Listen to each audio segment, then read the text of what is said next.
E aí, pessoal, tudo bem? Vamos fazer a nossa última aula para comentar os artigos novos da Lei de Introdução às Normas do Direito Brasileiro, que tratam de interpretação e aplicação do direito público e são bastante relevantes para o direito administrativo.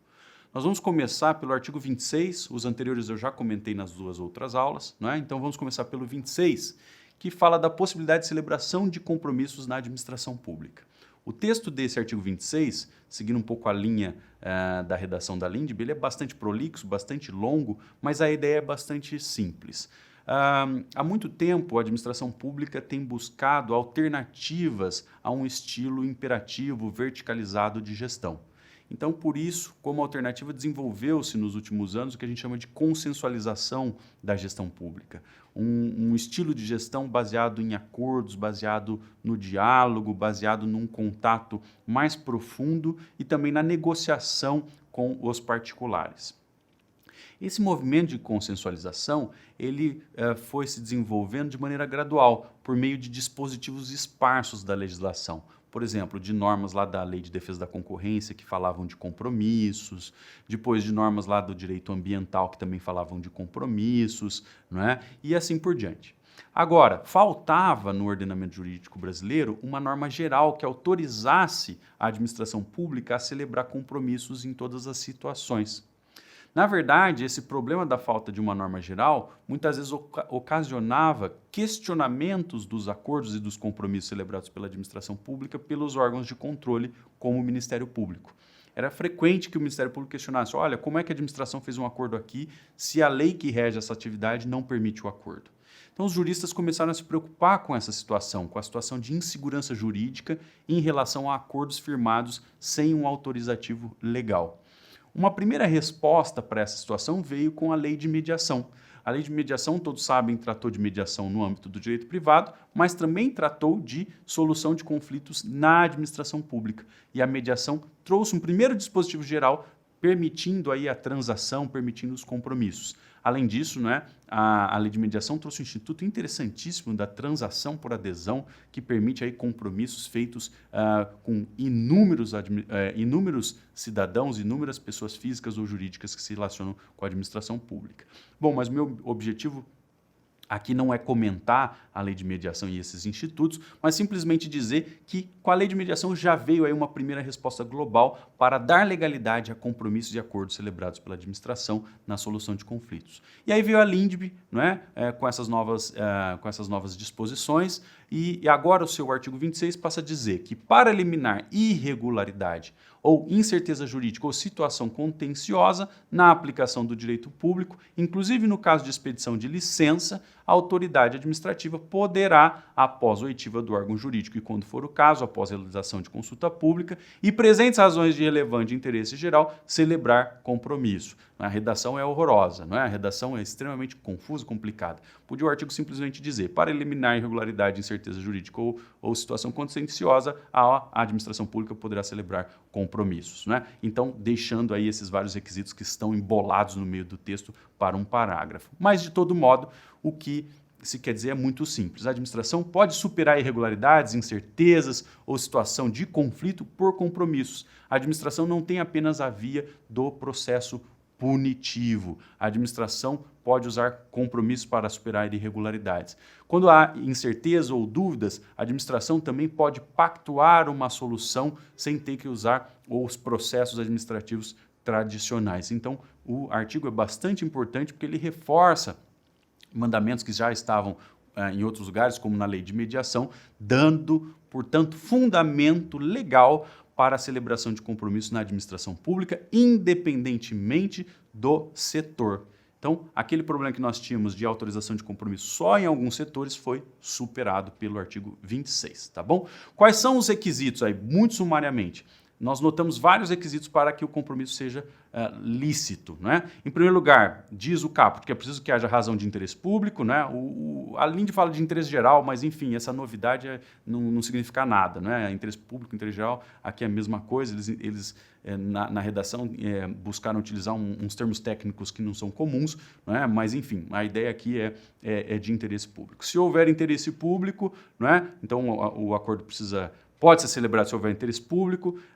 Em alguns casos, ele dependerá de consulta pública. A LINDB fala de eventual consulta pública, então ela não obriga a consulta pública, mas pode ser que uma lei obrigue.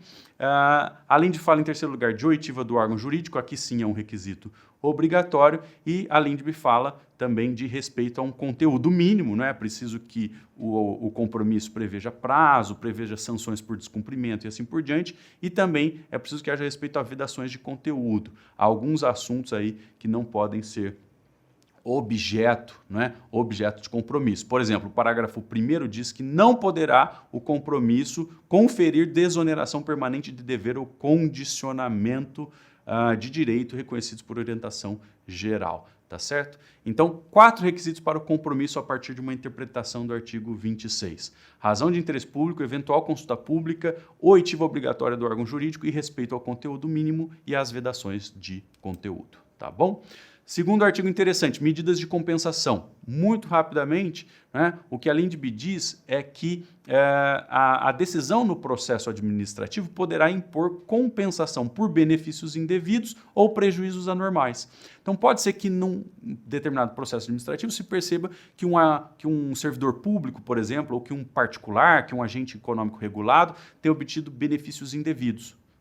Tenha obtido benefícios indevidos, ou que ele tenha sofrido prejuízos anormais por conta da conduta da administração pública. Então, é possível, no processo administrativo, que aquele particular que recebeu benefícios indevidos faça já a devolução desses benefícios, a devolução daquilo que ele recebeu indevidamente, ou que ele seja compensado pelos prejuízos anormais que ele sofreu.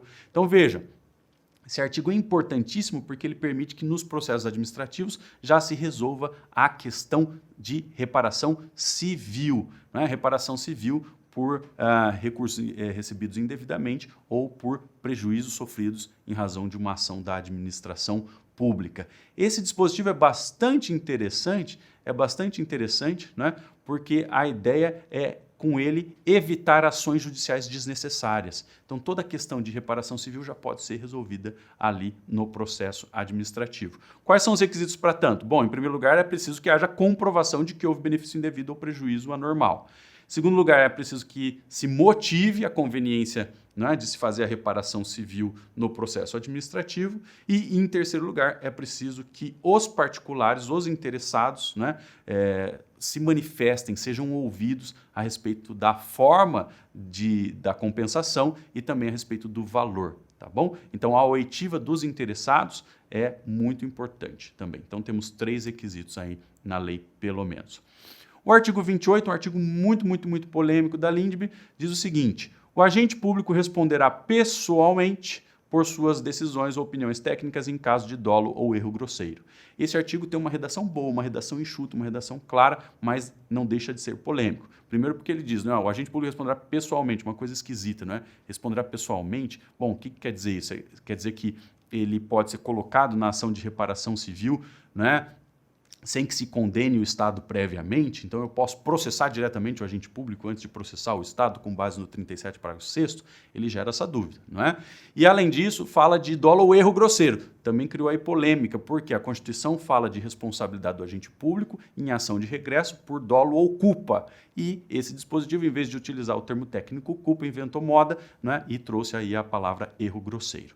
Bom, o regulamento da LINDB, no seu artigo 28, ele define o erro grosseiro como o erro manifesto, evidente e inexcusável. Então, o erro grosseiro é o erro manifesto, evidente e inexcusável, praticado com culpa grave, caracterizado por ação ou omissão com elevado grau de negligência, imprudência ou imperícia. Então, a definição de erro grosseiro é um pouco polêmica, porque ela exige elevado grau de negligência, imprudência ou imperícia. Quer dizer, então, que se houver negligência, imprudência e imperícia num grau não muito acentuado, então não existe mais responsabilidade do administrador público? Não é uma coisa um pouco polêmica aqui. Agora, vamos entender por que esse artigo foi criado. Esse artigo foi criado para dar segurança jurídica aos agentes públicos, principalmente porque os órgãos de controle muitas vezes buscavam a responsabilização do agente público em virtude de discrepâncias, discrepâncias de interpretação ou pelo fato de que o órgão de controle não concordava com a opinião do agente público e assim por diante.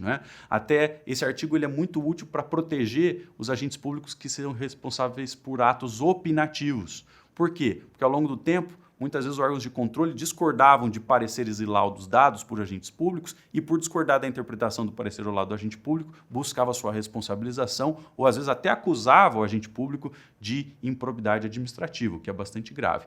Então, esse artigo ele protege o agente público por dizer o seguinte, olha, ainda que o órgão de controle discorde da interpretação ou da posição dada pelo agente público, o agente público só pode ser condenado, só pode ser obrigado a responder se, obviamente, ele tiver agido com dolo ou erro grosseiro, tá bom? E, enfim, em último lugar, nós temos aqui o artigo 30 da LINDB, que é um artigo que vem a promover a previsibilidade e também aí a reforçar a coerência das ações administrativas. Esse artigo 30 diz que as autoridades devem atuar para aumentar a segurança jurídica, então aí um dever geral, inclusive por meio de regulamentos, súmulas e respostas a consultas. Então esse artigo trata da figura da consulta, da situação em que um particular traz uma dúvida para a administração e a administração oferece uma resposta de esclarecimento. Trata também das súmulas administrativas, ou seja, da construção de enunciados gerais, de interpretação do ordenamento que às vezes os órgãos públicos criam no seu dia a dia. Então as agências reguladoras podem ter súmula, as universidades públicas e assim por diante. Então aqui também está claro que essa súmula é um instrumento importante para a segurança jurídica e fala também dos regulamentos. Tá bom? Aí diz o parágrafo único, os instrumentos do caput, então resposta, consulta, súmula, regulamento, terão efeito vinculante em relação ao órgão.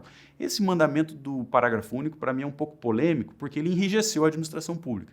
Lá no judiciário, nós temos súmulas vinculantes e súmulas que têm caráter orientativo. Então, por que criar na administração pública súmulas e consultas que sejam sempre vinculantes?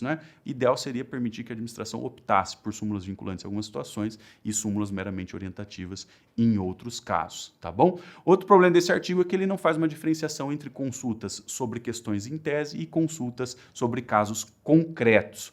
Eu entendo particularmente que esse efeito vinculante vale para consultas sobre casos concretos, mas consultas sobre questões em tese, sobre interpretação do ordenamento jurídico, naturalmente não devem ter efeito vinculante. Do contrário, a resposta à consulta se transformaria numa norma jurídica, não é mesmo?